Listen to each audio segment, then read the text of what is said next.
Yuto dreams of events that happened when he was freshly summoned to Yggdrasil. While Felicia and Sigrun splash around in the water, him and Loptra watch on.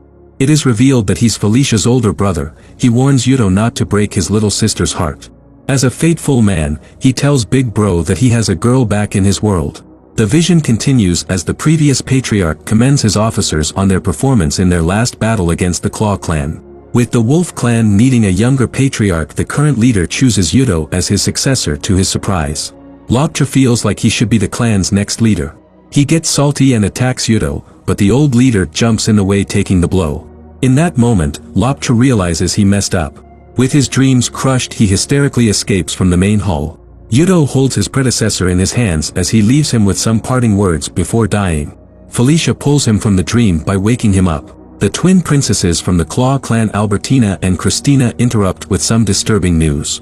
The Hoof tribe have been recently conquered by a new player called the Panther clan. They have a mounted army that are thousands strong, and they also use Iron Arrow. Yuto is more worried that they have such an advanced cavalry. This should not be a thing for another few centuries. I think he forgot that being from future, he has introduced things that should not exist in this time. He's flabbergasted that his technological ideas have been replicated by someone else, so as he ponders to who could possibly be behind it, his big bro Loptra comes to mind. Felicia confirms it to be him, revealing that he sent her a message 2 weeks earlier encouraging her to leave Yuto to join him. She apologizes for not letting him know earlier, but Yuto assures her that he trusts her. They send Loptra a congratulatory message on his victory along with a friendship proposal. However, after receiving it, he crumples the letter, only looking for revenge for everything Yuto took from him. The Wolf clan later receive word that the Loptra army has attacked the Horn clan, which is a clear declaration of war. The Wolf patriarch mobilizes his army to defend their ally. Later on, the Panther army launch a surprise assault while the defending army is setting up camp. They quickly rally, responding with a volley of arrows which foils the advance. Valley quickly reports back to Loptra with this information. He launches a secondary attack, this time surrounding the Wolf army. Yuto encircles his forces with an iron wall which repels the Panther army's arrows. It also gives his archers cover to rain significant damage to the cavalry. With things looking grim, Loptra asks his Einherjar/wife Saijin to use her powers. Her singing causes the Panther army to go berserk, pressing on even after taking damage, whilst also making Yuto to begin disappearing. The high pressure allows Loptra to finally break through the iron wall. Faced with the Wolf patriarch, he tries to kill him, but Felicia jumps in the way, which forces him to halt his sword. After hearing his sister out, he reverts back and starts swinging, but Yuto blocks the attack. Sigrun breaks the stalemate, arriving on a camel. Horses hate the smell of camels, forcing the Panther army to retreat. With the attack halted, the Wolf army head back to Larnver. Yuto later finds out that Etheria is having a hard time at school making friends. Christina explains that sending her to school on the first day put a target on her back since he's such a high-profile person. The current queen of the class got jealous, blackballing her. Christina resolves the issues by enrolling in the school with her sister. She becomes the new class queen, making Etheria popular, which brings the girls in the class together. Later that night, Yuto calls Mitsuki, his girl from the future. He updates her on his escapades before wishing her a Merry Christmas. Meanwhile, on Panther Land, the High Priest Alexis has an audience with Loptra. The Empire has deemed that Yuto and the Wolf clan are disrupting the order of the land. Alexis proposes that the Lighting and Panther clan form an alliance where the respective patriarchs will be equal to one another. Loptra agrees, giving the priest the go-ahead to proceed with their plans. Meanwhile, in the future, a worried Mitsuki carries on with her daily routine where she has lunch at school with her friend Ruri. She knows the situation Yuto is facing at the moment, but still criticizes him for taking too long to get back. She even speculates that he has a big harem of women at Yggdrasil, which is not too far from the truth. Mitsuki trusts her man will not be tempted. She asks if Ruri's older sister Saya can be of any help. She has a doctorate in archaeology. Later that night, Mitsuki makes her way to the Takao residence. She explains the supernatural story to Saya. The expert is skeptical, but her highly detailed explanation of the Bronze Age is too advanced for a middle schooler to have just made up.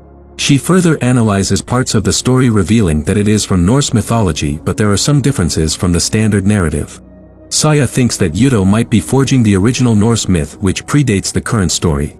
Things start to click for Mitsuki as she breaks into a cold sweat when she realizes that Yuto might die.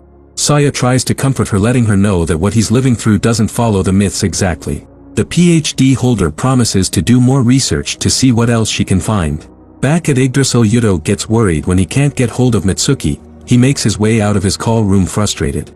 Scarfier pulls him to the side for some drinks and guy talk. The Wolf Patriarch criticizes himself for allowing Loptra to breach their iron wall during their last battle. They lost a lot of good men as a result. The senior clansman advises him not to be hard on himself.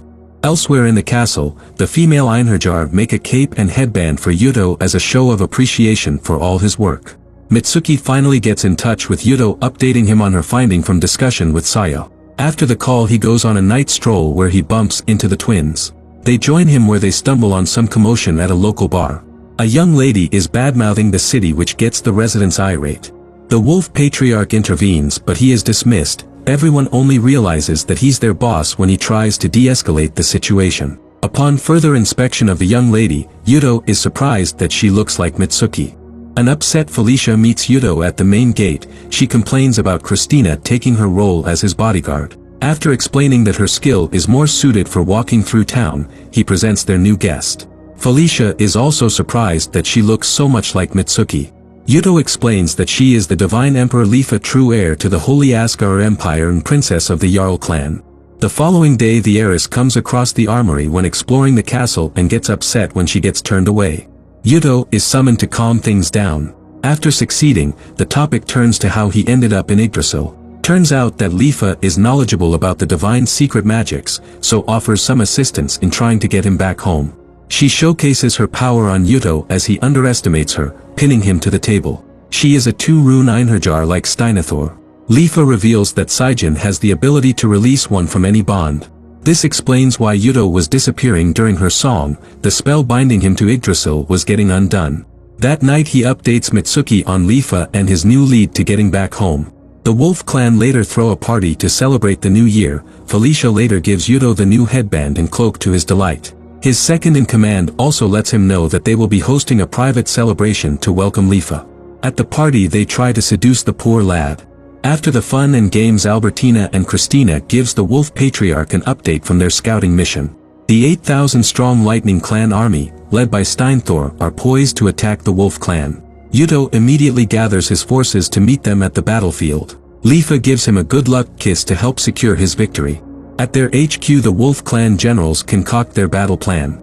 The following day, the two armies face each other ready for battle. Looking to rectify his previous L, Steinathor marches towards the iron wall in an arrow-shaped formation. He uses an iron umbrella to deflect the Wolf Clan's barrage of arrows. Due to their long reload time, he hurls said umbrella, which knocks down one of the iron walls. This gives him an opening to charge straight in, clearing the way for his men. Christina informs Yuto that the Lightning Clan forces are equipped with iron weapons. He immediately suspects that it was provided by the Panther clan. Their alliance is in full effect. The Wolf Patriarch orders the troops in the center to fall back. He deploys the Kyaku formation to pincer attack the Lightning army. Steinathor charges straight into the fire, knocking Scarfier out and overwhelming Sigrun. To add insult to injury, news reaches Yuto that Panther clan is coming from the south and they are over 10,000 men strong. Faced with such a predicament, the Wolf Patriarch decides to stand his ground. The smug Loptra orders his men to annihilate the overwhelmed Wolf army. Yuto dashes to the front lines and gives a speech that inspires his men, rallying them to continue the fight. Meanwhile, Sigrun barely manages to fend off Steinathor as they battle one-on-one. She also gets motivated seeing Yuto on the front lines and succeeds in landing a fatal blow on Steinathor. It is also announced that their reinforcements have captured Fort Gashina. The Wolf Patriarch pushes for the counterattack. An injured Steinathor orders his men to retreat. Sigrun helps an unconscious Scarfier as they make their way back to their boss. In the interim, the Wolf army is repelling the Panther forces to Loptra's shock. He requests Saijin to open a path to Yuto using her spell song. He launches a personal attack, but Felicia blocks. She is ultimately swatted of the way like one would a mosquito. The two patriarchs engage in a duel. Yuto gets the upper hand, tackling Loptras to the ground. He hits his head on a rock, knocking him out. I am giving the W to the rock. Saijin continues with her spell song, which causes Yuto to start disappearing. He quickly gives her his smartphone before vanishing. Some Panther soldiers evacuate their patriarch from the scene as Felicia weeps. Meanwhile, back in the modern day, Mitsuki rushes home when she sees some green lights emanating from her room as she arrives from school. She barges in to find Yuto standing before her. Both gaze at each other as they call their names, they embrace in an emotional reunion. He quickly asks for Mitsuki's phone, he tries calling his phone, but it doesn't go through. Yuto is relieved that they defeated both the Lightning and Panther clan before his sudden departure. Mitsuki comments on how handsome and grown-up he is now. Back at Yggdrasil, Lopters is upset that Yuto is gone since he wanted to kill him. Word starts to spread around the land of the Wolf Patriarch's departure. The Panther and Lightning clan regroup to attack once again. With their leader gone, Sigrun sets out with the Wolf army to defend their lands. With things looking dire, Lifa is willing to summon Yuto back, but it can only work if he is ready to come back. In the intervening period, Yuto is settling back into modern society, going clothes shopping with his bae, but the mall reminds him of the marketplace at Larnver. The cute couple have a picnic at the local park. Mitsuki notices he is still worried about the Wolf clan. A call from Yuto's phone comes through. Felicia updates him on their recent defeat to the Panther and Lightning clan. They lost so many men, Yuto rather blames himself for disappearing suddenly. He asks Felicia to summon him back to Yggdrasil with the help of Lifa. Later that night, Mitsuki calls Yuto to the temple where he was transported to Yggdrasil. She offers to travel back with him. Yuto asks her to marry him if she wants to follow, because he can only ask his wife to make such a big sacrifice. She agrees and they make their way. Upon his arrival, Yuto manages to restore balance back to the land as the Wolf clan holds a victory parade for him. The anime ends as Mitsuki and his female Einherjars watch on.